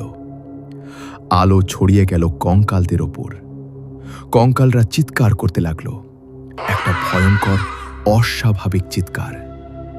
তারা পিছিয়ে যেতে শুরু করল। আকাশ ফেটে গেল, না, আসলে মন্দিরের সিলিং ফেটে গেল। একটা আলোর স্তম্ভ নেমে এলো সরাসরি যন্ত্রের পঞ্চম গর্তে। আলো ঘনীভূত হয়ে একটা স্বর্ণ চাবির আকার নিল। পঞ্চম চাবি। চাবি যন্ত্রের পঞ্চম গর্তে নিজে থেকেই ঢুকে গেল। যন্ত্র সম্পূর্ণ হল। একটা প্রচণ্ড কম্পন শুরু হলো। পুরো মন্দির, না, পুরো দ্বীপ কাঁপছে। যন্ত্র ভাঙতে শুরু করলো। 5টা ত্রিভুজ আলাদা হয়ে গেল। কিন্তু ঠিক সেই মুহূর্তে যন্ত্রের টুকরো থেকে একটা নতুন যন্ত্র তৈরি হতে শুরু করলো। আলোর তৈরি, সম্পূর্ণ সাদা উজ্জ্বল আলোর যন্ত্র। এই নতুন যন্ত্র ঘুরতে শুরু করলো এবং বীরভদ্রের পাথরের চারপাশে একটা বৃত্ত তৈরি করল। না না, এটা কি হচ্ছে? বীরভদ্র চিৎকার করলেন। তারানাথ চোখ খুললেন। তিনি হাসলেন। এটা মুক্তি নয় বীরভদ্র, এটা পরিশোধন, এটা প্রায়শ্চিত্ত। তুমি 800 বছর যন্ত্রণা ভোগ করেছ, কিন্তু তোমার পাপ মোচন হয়নি। এখন তোমার পাপ মোচন হবে, তুমি শুদ্ধ হবে। আলোর যন্ত্র থেকে তীব্র আলো বীরভদ্রের পাথরে পড়তে শুরু করল। বীরভদ্রের শরীর থেকে কালো ধোঁয়া বেরোতে শুরু করল, ঘন দুর্গন্ধযুক্ত কালো ধোঁয়া। ধোঁয়া, এটা তার পাপ, তার লোভ, তার ক্রোধ, তার অহংকার। ধোঁয়া বেরোতে লাগলো, আর ধোঁয়ার মধ্যে আকার দেখা গেল মানুষের আকার। 1 জন, 2 জন, 10 জন, 83 জন। 83 জন যোগীর আত্মা, যাদের বীরভদ্র হত্যা করেছিলেন। আত্মারা ভেসে উঠল। তারা বীরভদ্রের দিকে তাকালেন। তাদের মুখে ক্রোধ নেই, ঘৃণা নেই, শুধু করুণা। একজন আত্মা বলল, কণ্ঠস্বর মৃদু কিন্তু স্পষ্ট, বীরভদ্র, তুমি আমাদের হত্যা করেছিলে। তুমি আমাদের প্রাণশক্তি চুরি করেছিলে। আমরা 800 বছর এই দ্বীপে আটকে ছিলাম, শান্তি পাইনি। বীরভদ্র কাঁদছেন। আমি দুঃখিত। আমি ভুল করেছিলাম। আমি লোভে পড়েছিলাম। আমরা জানি, আরেকজন আত্মা বলল, কিন্তু এখন সময় এসেছে মুক্তির, তোমার এবং আমাদের। আলো আরো উজ্জ্বল হয়ে উঠল। বীরভদ্রের শরীর থেকে সমস্ত কালো ধোঁয়া বেরিয়ে গেল। পাথর ফাটতে শুরু করল। ফাটল বড় হতে লাগল। অবশেষে পাথর সম্পূর্ণ ভেঙে পড়ল। বীরভদ্র বেরিয়ে এলেন। কিন্তু তিনি আর সেই ভয়ঙ্কর যোগী নন। তার মুখে শান্তি, তার চোখে অশ্রু। তিনি মাটিতে নতজানু হলেন। আমি ক্ষমা চাই, তিনি বললেন। আমি অপরিসীম পাপ করেছি। আমি জানি ক্ষমা পাওয়ার যোগ্য নই। 83 জন আত্মা তার চারপাশে এলেন। আমরা তোমাকে ক্ষমা করি, তারা একসাথে বললেন। এবং এখন আমরা সবাই মুক্ত। আত্মারা আলোতে বিলীন হতে শুরু করল। একে একে সবাই মিলিয়ে গেল।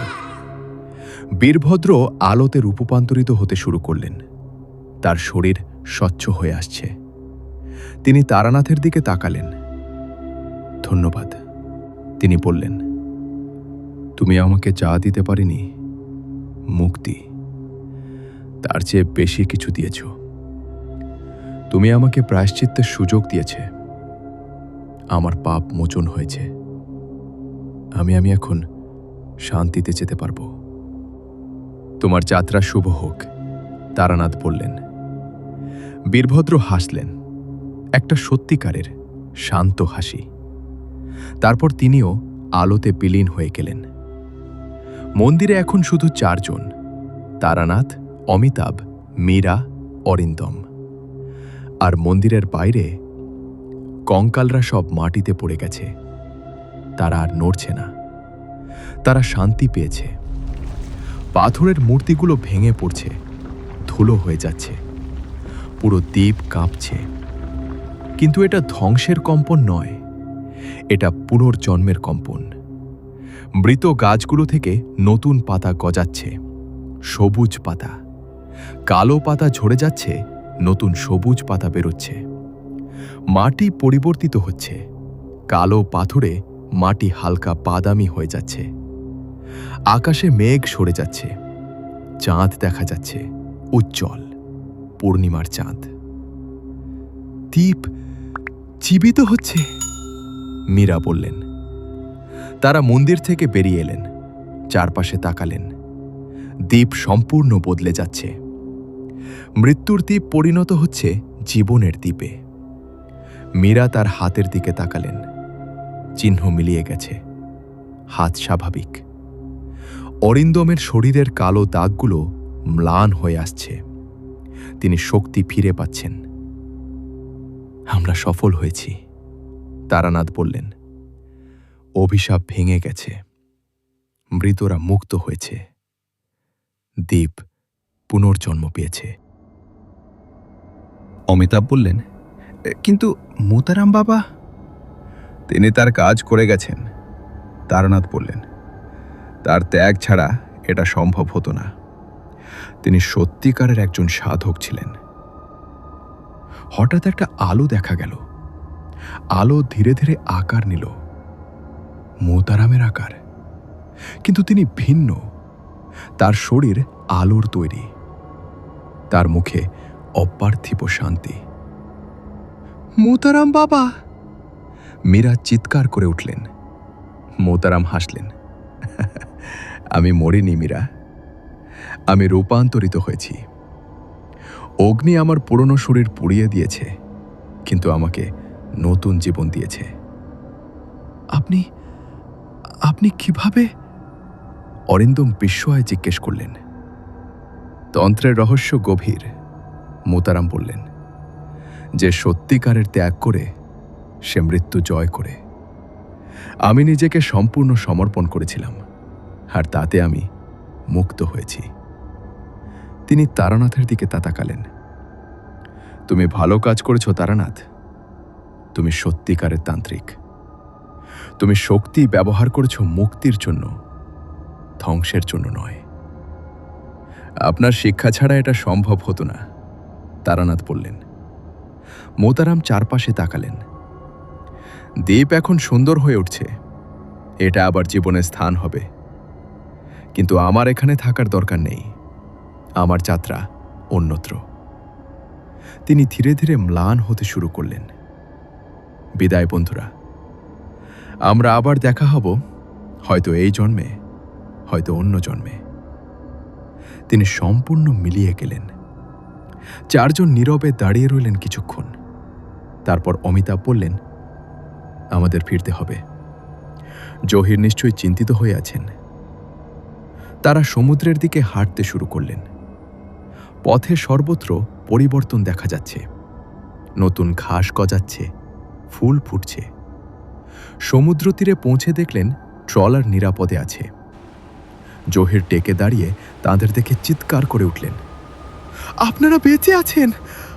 আমি ভেবেছিলাম গতকাল রাতে এত ভয়ঙ্কর শব্দ হচ্ছিল, আর আলো, পুরো দ্বীপ থেকে আলো বেরোচ্ছিল। আমরা ঠিক আছি, তারানাথ বললেন, এবং দ্বীপও এখন ঠিক আছে। তারা ট্রলারে উঠলেন। জহির ইঞ্জিন স্টার্ট করলেন। ট্রলার ধীরে ধীরে দ্বীপ থেকে দূরে সরতে শুরু করল। মীরা দ্বীপের দিকে তাকিয়ে রইলেন। দ্বীপ এখন আর কালো নয়, এটা সবুজ, জীবন্ত। দ্বীপ এখন একটা নতুন নাম পাবে। মীরা বললেন। কি নাম? অরিন্দম জিজ্ঞেস করলেন। মুক্তিদ্বীপ, মীরা বললেন। যেখানে মৃত্যু জীবনে পরিণত হয়েছে, যেখানে অভিশাপ ভেঙে আশীর্বাদ হয়েছে।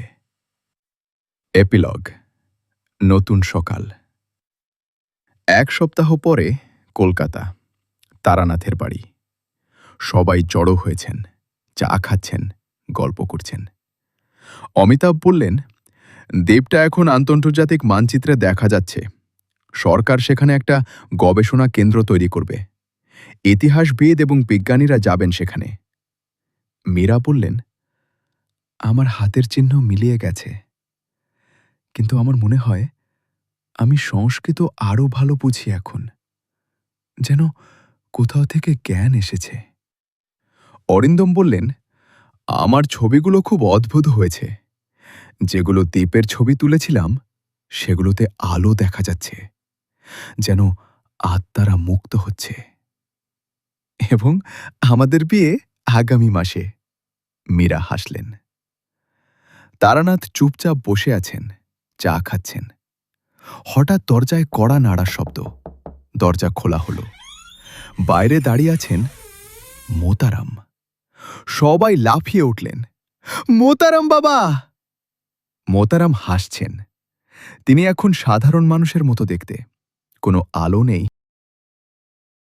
অবাক হলে তিনি বললেন, আমি বলেছিলাম তো, আমি মরিনি।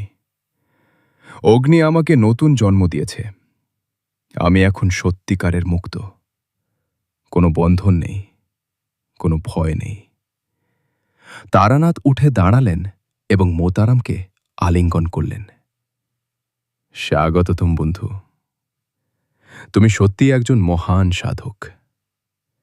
সবাই একসাথে বসলেন, চা পান করলেন, গল্প করলেন। মোতারাম একটা পুরনো পুঁথি বের করলেন। তারানাথ, আমার কাছে আরেকটা গল্প আছে। হিমালয়ের গভীরে একটা গুহা আছে যেখানে। তারানাথ হাসলেন। পরের বার মোতারাম বাবা, পরের বার। এখন আমাদের বিশ্রাম দরকার। ঠিক আছে, মোতারাম হাসলেন। পরের বার। জানলা দিয়ে সূর্য উঠছে কলকাতার আকাশে। নতুন দিন, নতুন আশা। দূরে সমুদ্রের ওপারে মুক্তিদ্বীপে পাখিরা গান গাইছে, ফুল ফুটছে। জীবন নতুন করে শুরু হয়েছে এবং মৃতযোগীরা শান্তিতে আছেন, যেখানেই তারা থাকুন।